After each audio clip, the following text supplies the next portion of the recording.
Hey guys, it's Dani'i and welcome to another video, and I'm here with updates on the tropics. Here we have Invest 95L right here, and then we have, this could become 96L soon, and over in the Pacific we have two tropical cyclones to watch. But before I go into details, please take a second or two to tap that subscribe button if you haven't, as well as the notification bell so you know every time when I post a new video, as well as to share to make persons out there know what is taking place and to help the channel grow.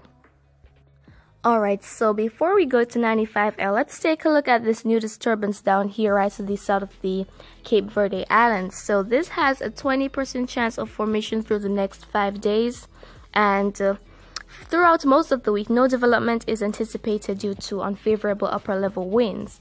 But over the weekend, this shaded area right here to the east of the Lesser Antilles is where it could become a tropical cyclone. And that is exactly what the European model, which is the Euro, was actually predicting. And I'm going to show you guys that right now. Okay, and just in case you don't quite understand this map, this is a map showing the pressure in the atmosphere, and these black lines are called the isobars, and they are lines of equal pressure. And the more tightly packed they are in a circular motion, and the color goes from the greens down to the blues and purples, those are low pressure systems, and those are usually tropical cyclones. While going up from the yellows, oranges, right up to the pink, we have high pressure systems. So this right here you classify as a high pressure system, and this is by the 7th of August. And the Bruin Invest 96L is what the Euro is predicting is located a bit over Hispaniola, but of course you can't see it quite clearly. And by the 8th, here we're seeing a bit more definition of a low pressure system. So here it is right here. That looks like probably a weak tropical depression. But look at it after that. This definitely looks like a tropical cyclone. So this probably is a strong tropical storm.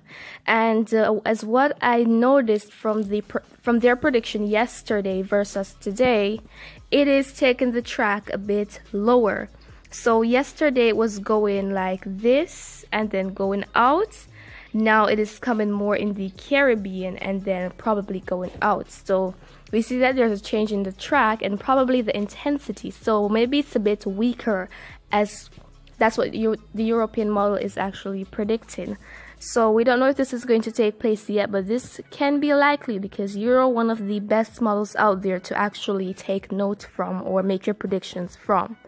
So that is with Bruin Invest 96L, and we are not seeing any development right now, but we just have to wait. Over the weekend is when the conditions will become some more favorable for tropical cyclone formation. So next here we have Invest 95L, and this is still has a very low chance of becoming a tropical cyclone, low 10% chances you're seeing here. So heavy rain is expected for parts of Puerto Rico and maybe the Virgin Islands and Hispaniola going out to the midweek, and through the end of this week the Bahamas. And of course the shaded area here signifies that it has the potential to acquire some tropical characteristics. So as it moves northward, it will also bring all this heavy rain to the southeastern parts of the United States. So maybe these areas here could experience some heavy rainfall from it. So from Florida, Georgia, and the Carolinas.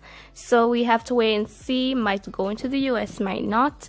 But of course, I'll keep giving updates on it. So now let us move over to the Pacific. And let's take a look at the beautiful Hurricane ERICK. So there is definitely the eye right here, and the storm has crossed the international date line. So the Central Pacific Hurricane Center is now issuing advisories on it, and it's looking quite organized for Cat 1 hurricane. But let's go into the more detailed map. Alright, so some strengthening is predicted for ERICK, but by Wednesday some weakening is expected. So it probably peaks as a Cat 2 with winds of probably 100 miles per hour or a bit over that to 105. And sometime on Thursday or early Friday we can see it actually being somewhere right there, right under the Big Island. So it will dump some heavy rainfall. The bands could send off some rainfall to the Hawaiian archipelago. So through this weekend they might get some really wet conditions there, so have to take in consideration that. And another thing is that going out to the beach is not recommended because there are these rip currents that can just pull you in and suck you under, and that is what persons usually die from during tropical cyclones when they go out on the beach. So if you're in any of the Hawaiian islands, just take this weekend at your home, spend some time with your family. Don't risk it and go out swimming because you don't know what can get you this weekend. And next we have Tropical Storm Flossie, expected to become a hurricane very soon. The winds are currently at 65 miles per hour and it is moving westward at 16 miles per hour.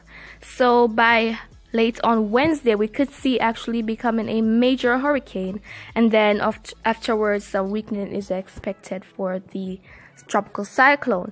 And this can also be a little Hawaiian threat, but a little later than what ERICK would actually bring to the islands. So actually, I was to say we're discussing 5 tropical cyclones. Here we have another area of disturbed weather, and if this becomes a tropical cyclone, currently has a low 20% chance, but if it becomes a tropical cyclone, it will acquire the name Gale. So we could see Tropical Storm Gale maybe later next week or anytime after that. So here we have ERICK, Flossie, and over the Atlantic we have two areas of disturbed weather. So again, guys, for Invest 95L, if you're in the Caribbean islands currently being affected, just stay cautious because there can be some flash flooding, and just remember to always be weather-wise. So if you found this video pretty informative, please give a thumbs up and remember to, as I said, just be weather-wise.